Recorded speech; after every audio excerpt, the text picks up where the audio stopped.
Hello everyone and welcome back to the Brightworks in another match of Beyond All Reason, where today we are taking a look at the brand new map Gasbag Grabens, where I'm noticing some corners in the sky here. That's kind of interesting. Kind of feels like the Truman Show a little bit the more I look around at it. That's a little disturbing. I guess I'll just focus back on the game here, where this is the third try recording this. Apparently OBS decided to give up about halfway through the last recording, and previous to that I forgot to hit the recording button. So welcome back myself, although for you, I guess this is the first time. So why don't we meet these commanders? Spawning right in front of us here is the red team leader, as the one of two commanders in this rather 2v2.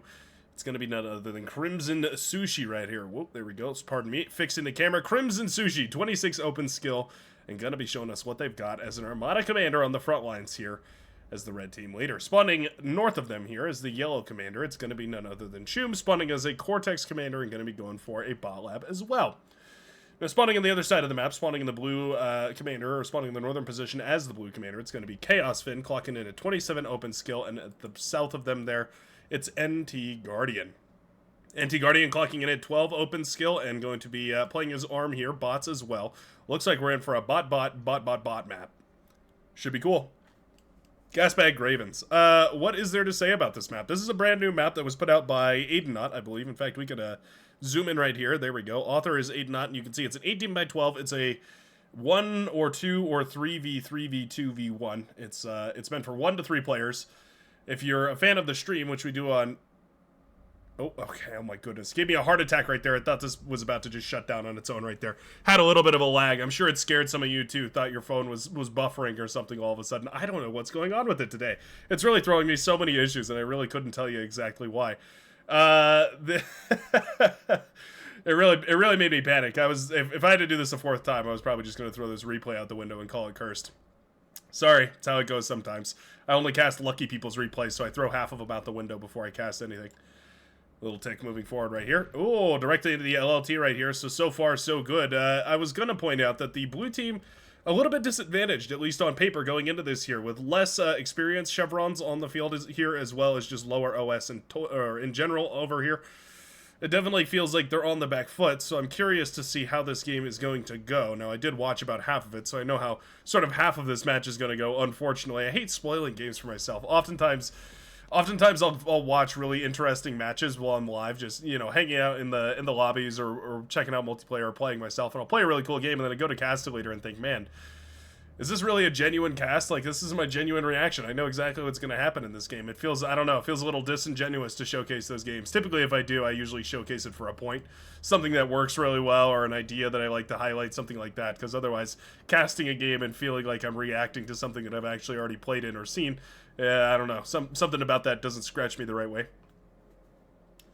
Interestingly, both of these teams going for 1 arm and 1 core, which is kind of unique. It's, on paper, it seems like the correct decision, right? If you have 2 commanders, one of them goes arm and one goes core, the only 2 factions in the regular version of this game, disincluding Legion from the game for the time being here. However, there is actually some specifics for why you might choose not to go do that. There's some interesting strategies that I've seen, for instance, including going double Armada commander.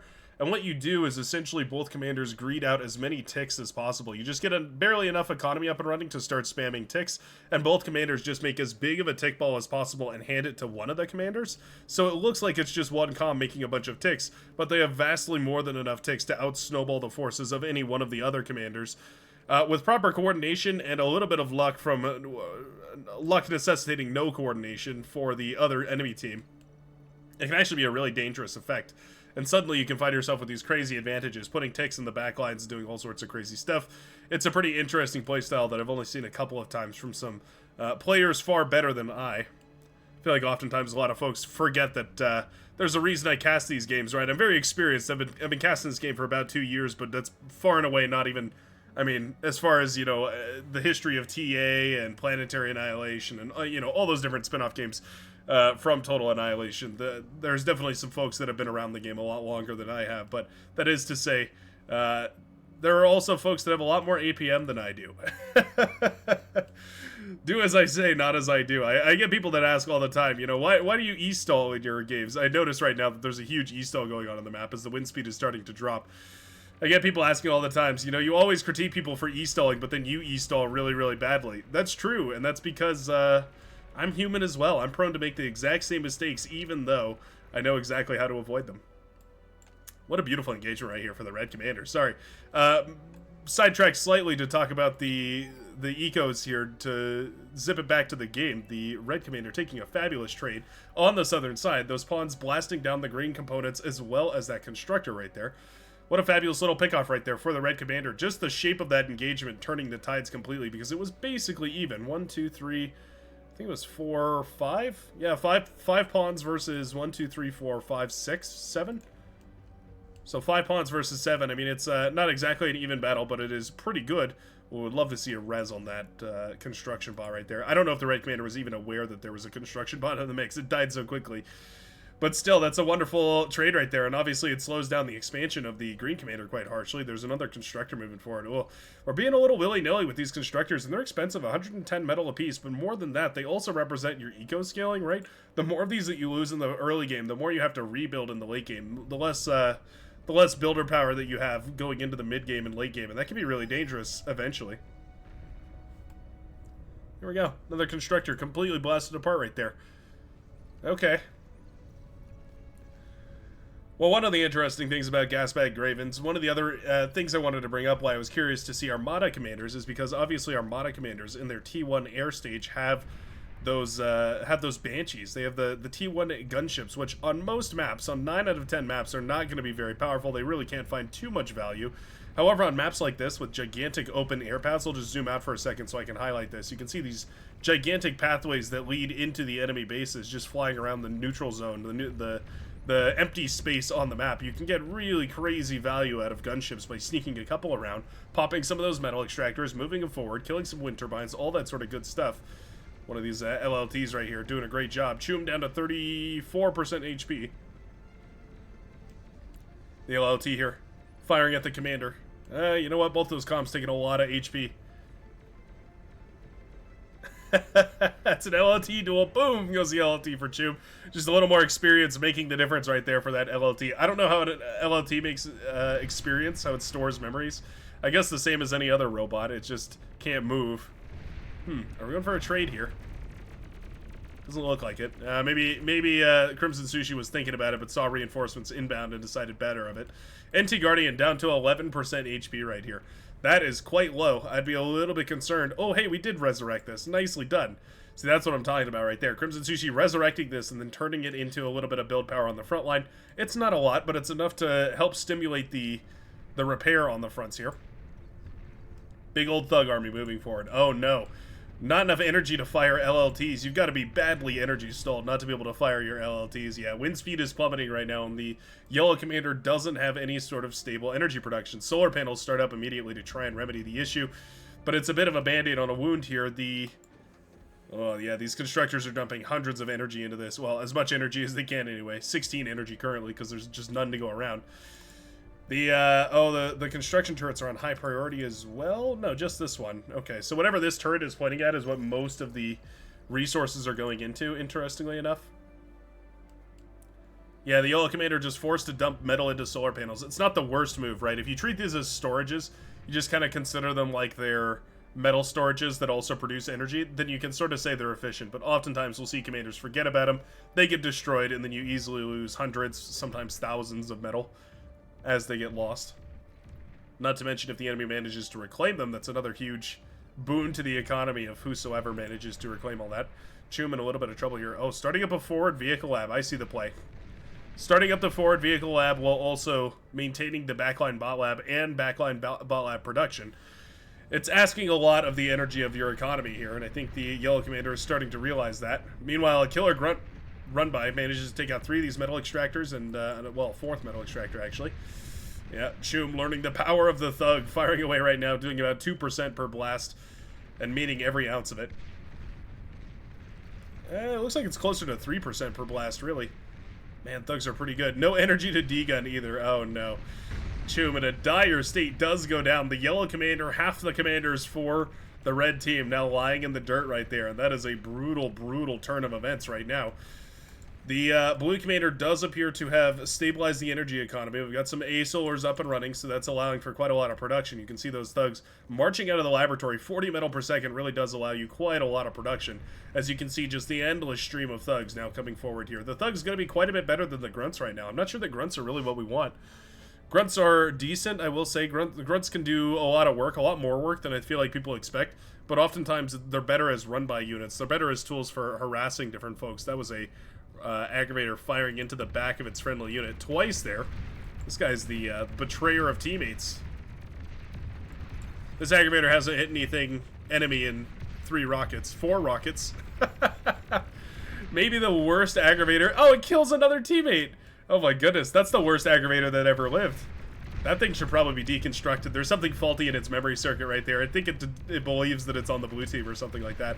Resbots have come to reclaim the commander wreckage, and they do eventually manage to reclaim most of that wreckage. About 4/5 of that wreckage go to the red commander right there, which is better than nothing. It does mean that this T2 laboratory is going to come out quite nicely, and we also have the T2 con moving around to build up those T2 metal extractors. Oh, look at that. Cheeky beaky. The green commander taking the lull of the action, taking the lack of action right here from the red commander on the front lines, which of course has turned into a T2 advantage here in the back lines to send a couple of these bombers across the map. Now, these are T1 Armada bombers, so these are Stormbringers. They're not super powerful on their own, or, well, even at all. They're quite bad. However, they can definitely do a good amount of damage over a wide area. They can do a bad amount of damage over a wide area. They can do a really little amount of damage over a very wide area. And so what that means is things like wind turbines, things like E-converters, things like build power, all those very sensitive structures. Sometimes these bombers can find really, really intense value against those. Not necessarily against strategic structures like laboratories or anything like that, though.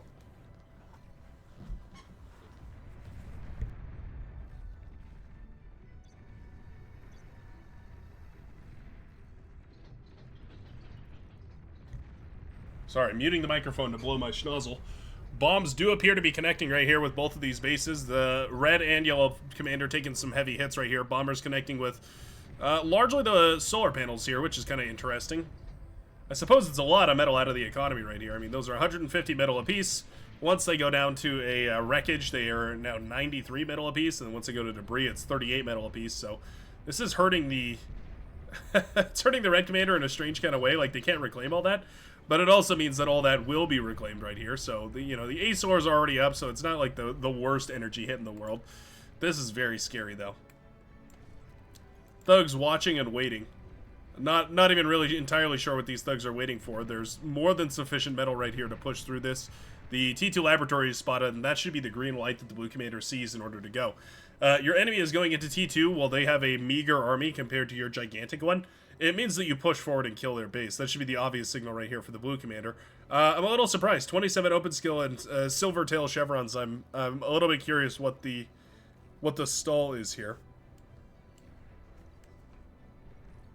No T2 transition yet, and we certainly could have afforded it with the amount of thugs on the field at this point.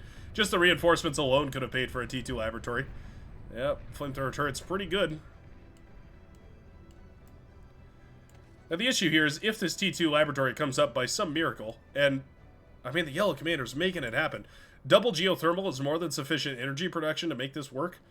And then now, I mean, we're eating the solar panels, we're making all the right moves. I really can't blame the yellow commander. Oh, okay, well we go into Sheldon. That's the first mistake I see here. I think Fiends would be a lot better of a bet. 200 metal apiece and 3,000 energy versus the Sheldon's 410 metal apiece. Don't get me wrong, the Sheldon are definitely a powerful tool, but they're very good if you start to snowball them. So building 1 or 2 Sheldon is never going to be quite as effective against, for instance, a big ball of T1 like these thugs here, these thugs and grunts. Because the Fiend have the ability to self-destruct, and they can wipe out 5, 10... maybe not 10, 5 to 8-ish thugs in a single blast, versus a Sheldon is going to get that value really, really slowly over time. Hey, look at that, though. I don't mind that. We're eating up the T1 army in order to finance some of these T2 units. Okay, sure. As long as the grunts are replaced by something T2, it makes a lot of sense, and I don't mind it. The red commander also pretty steady on this economy. Those T2 metal extractors are worth, again, 4 times the metal value. So even if the red team, or even if the blue team has 4 times the map presence, which they really don't because this map is so small, the red economy can still keep pace. Kind of an interesting trade-off I hadn't thought about too much earlier, but essentially on smaller maps, a T2 advantage can mean a whole lot more. Hounds here firing away as much as they can, trying to use those rapid-fire Gauss cannons here to shoot away at some of the faster-moving units. We also have the Sheldon firing away over here. Yeah, a lot of lack of aggression right now from the blue team. I think they had it in the bag, and they're slowly throwing it away into the T2 units right now for the red team. Oh, no. Don't tell me this game is what I think it is. Thugs tearing apart this high ground fortification right here. We do have some lightning turrets coming up as well. These lightning turrets can be pretty tricky to push into. They do a decent burst of damage, and they also have decent range as well. And if you turn them off, they're really difficult to kill. But there you go. I mean, bouncing that lightning around between all these thugs here, doing a decent job, shredding that armor plating. And yeah, with the build power here to sustain it, there's not a lot these thugs are actually going to be able to do. E-converters pop right there. Unfortunate, but the yellow base does survive. T2 Mex is now coming up and online. Wow, says Jum. Bombers coming across. Again, no anti-air here in the base. Well, we have light anti-air in the base, but yeah, Stormbringers are so bad. Stormbringers are really, really bad single target damage. Which is kind of weird, right? Because you'd think for a bomber, when you think of a bomber, I think everybody sort of stereotypically thinks of something that's really good at taking out key strategic structures. The Stormbringer bomber, in a strange sort of twist, is exceptionally good against Armada, because Armada tends to build really gigantic wind turbine farms, where the Stormbringer bomber shines quite potently. Similarly, I guess the Cortex bomber is quite good against big, heavy single targets like many of the Cortex units here. Crimson Sushi in a load of trouble. Oh no. Despite all the T2 in the world, Crimson Sushi is now in tons of trouble as the thugs push forward. That's a win condition right there, guys. That is the last commander of the red team. All we have to do is trap this red comm, and it looks like we've done it. Pawns coming in. Crimson Sushi in a load of trouble. Oh, no. There's no radar here, so this comm isn't detectable when it's cloaked. Crimson Sushi doesn't have a way out. There's actually no way out for the red commander. Centurion blasting him away. The thugs firing here as well. 12% down to 10. Boom goes the red commander, and my goodness, the blue team does it. For a moment, a mere moment, the red team was pulling back into this game. They had the T2, they had the pressure to, or they had the lull in pressure, rather, to push back into this game, but a little bit of a miscommunication, not paying attention to where that commander was positioned, and it meant that there was a large surround, and the blue team manages to win it. My goodness. Congratulations to our underdog heroes, Chaos Fin and NT Guardian, for taking the win in this game beyond all reason. Very, very cool to see, and I sure hope you enjoyed. Let me know what you thought about it down below in the comment section. As always, like and subscribe and all that good stuff that YouTubers love to hassle you over, except that I genuinely mean it because I appreciate each and every one of you. I feel like I know most of the subscribers to this channel. Like, I feel like I've gotten a chance to interact with at least most of them. I don't know. Maybe that's just me. Hope you have a fabulous rest of your day, folks, and I'll see you in the next one. Peace out.